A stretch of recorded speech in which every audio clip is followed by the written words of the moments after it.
آپ نے Elon Musk کا نام سنا ہوگا، بل گیٹس کو بھی جانتے ہوں گے، اور ہو سکتا ہے عرب کے شہزادوں کی دولت سے بھی واقف ہوں، لیکن اگر میں آپ کو کہوں کہ ان سب کی دولت مل کر بھی ایک بادشاہ کے برابر نہیں بنتی، جی ہاں، آج ہم بات کریں گے دنیا کے سب سے امیر انسان، اسلامی بادشاہ مانسا موسیٰ کی۔ یہ صرف دولت کا قصہ نہیں ہے، یہ انصاف، علم اور سخاوت کی ایک ایسی مثال ہے جو آج بھی انسانیت کے لیے مشعل راہ ہے۔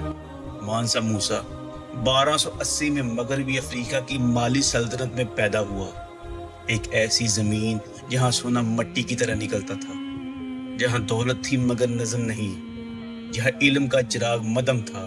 مانسا موسیٰ کے خاندان کا تعلق کیتا خاندان سے تھا جو مالی سلطنت پر حکومت کرتا تھا، اور قسمت نے ایسا پلٹا کھایا کہ وہ بادشاہ بن گیا، ایک ایسا بادشاہ جس نے تاریخ بدل دی۔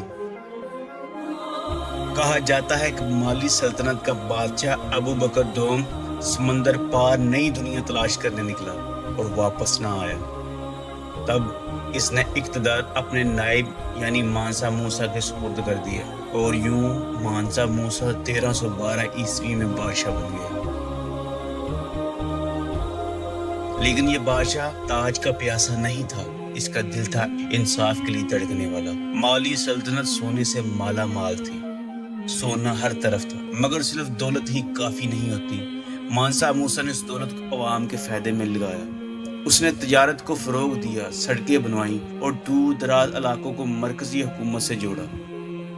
ایک تخمینہ کے مطابق اس کے پاس اتنا سونا تھا کہ اگر آج کے وقت میں اس کی مالیت نکالی جائے تو وہ 400 ارب ڈالر سے زائد بنتی ہے۔ 1324 عیسوی تاریخ کا وہ سال جس نے اسلامی دنیا کو ہلا کر رکھ دیا۔ مانسا موسیٰ نے مکہ مکرمہ کا حج کرنے کا فیصلہ کیا۔ 60,000 افراد پر مشتمل قافلہ، ہر فرد ریشمی لباس میں ملبوس، 100 اونٹ، ہر ایک پر 150 کلو سونا، ہزاروں غلام، خادم اور باورچی۔ جب یہ قافلہ مصر پہنچا تو مانسا موسیٰ نے اتنا خیرات کی کہ مصر میں سونے کی قیمت 10 سال تک نیچے گر گئی، یعنی مہنگائی کی الٹی لہر۔ یہ صرف حج نہیں تھا، یہ تھا طاقت، دین، دولت اور سخاوت کا ایک اظہار۔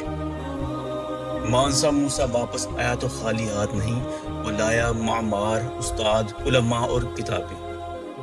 اس نے ٹمبکٹو کو افریقہ کا علمی مرکز بنایا، مسجدیں بنوائیں، لائبریریاں قائم کیں اور سنکور یونیورسٹی کی بنیاد رکھی، جو اس وقت دنیا کی سب سے بڑی تعلیمی اداروں میں شامل تھی۔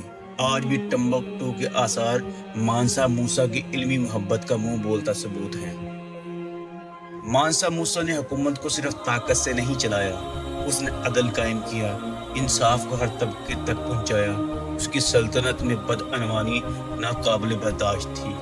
اس نے ٹیکس نظام، تجارتی قانون اور شرعی عدالتیں قائم کی جو اس وقت دنیا میں بے مثال تھی۔